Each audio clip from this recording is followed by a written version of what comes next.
Depuis plusieurs semaines, la Formule 1 était secouée par des débats houleux concernant l'introduction anticipée de nouveaux moteurs pour la saison à venir. Beaucoup de supporters et d'observateurs attendaient impatiemment la décision des instances dirigeantes, alors que les rumeurs printanières parlaient d'un avantage potentiel accordé à un motoriste particulier. Le vote crucial sur l'évolution de la réglementation moteur a ouvert un nouveau chapitre dans la bataille technologique entre les géants du paddock. La question au cœur du débat était simple. La FIA devait-elle permettre aux écuries de modifier certains paramètres de fiabilité moteur dans la fenêtre réglementaire, face à une situation inédite où un motoriste avait trouvé une faille dans le cadre des homologations. Dans ce contexte, l'attitude transparente de Mercedes a beaucoup fait parler. L'équipe allemande s'étant montrée proactive en informant l'instance fédérale de ses découvertes techniques dès le début du processus. Cette gestion a contrasté avec les pratiques plus discrètes, voire ambiguës, d'autres constructeurs, prêts à tout pour ne rien révéler à la concurrence. De nombreux fans se demandent si ces votes étaient vraiment équitables. La Formule 1 a bâti sa légende sur l'ingéniosité technique et l'art d'exploiter les zones grises du règlement. Mais l'équilibre compétitif s'avère fragile. Avec des moteurs désormais gelés, la marge de progression se limite essentiellement à la fiabilité et chaque évolution validée par la FIA doit répondre à des critères extrêmement stricts.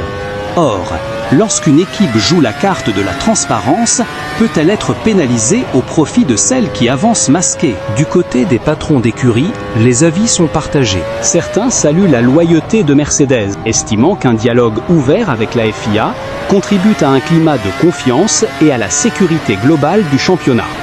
D'autres dénoncent en revanche un système imparfait, dans lequel la parole donnée à chaque motoriste ne suffit plus à garantir des décisions neutres. Si la moindre information, partagée ou retenue, peut influencer des centaines de millions d'euros d'investissement, la tentation de chercher l'avantage est omniprésente.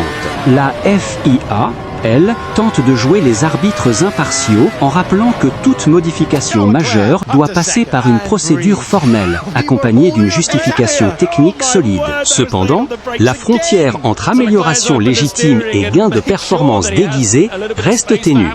Certains ingénieurs chevronnés, habitués à jouer avec les lignes du règlement, admettent en coulisses que la nouvelle vague législative, pensée pour limiter l'escalade des coûts et réduire le fossé entre les équipes, crée aussi un terrain fertile pour les stratégies borderline.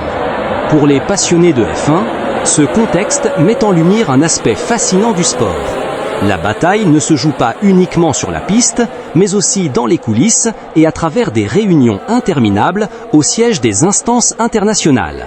L'esprit de compétition, couplé à la nécessité de préserver un environnement juste et équitable, fait de la F1 un véritable théâtre où chacun défend sa cause avec vigueur. À l'orée des prochaines saisons, la question de la transparence et de l'éthique dans les accords techniques s'annonce plus brûlante que jamais. Les responsables sportifs, tout comme les ingénieurs, devront s'adapter à une réglementation mouvante où chaque décision peut rebattre les cartes du championnat. Les fans, quant à eux, savoureront le spectacle, conscients que la magie de la Formule 1 réside autant dans ses luttes internes que dans l'exaltation de la course elle-même.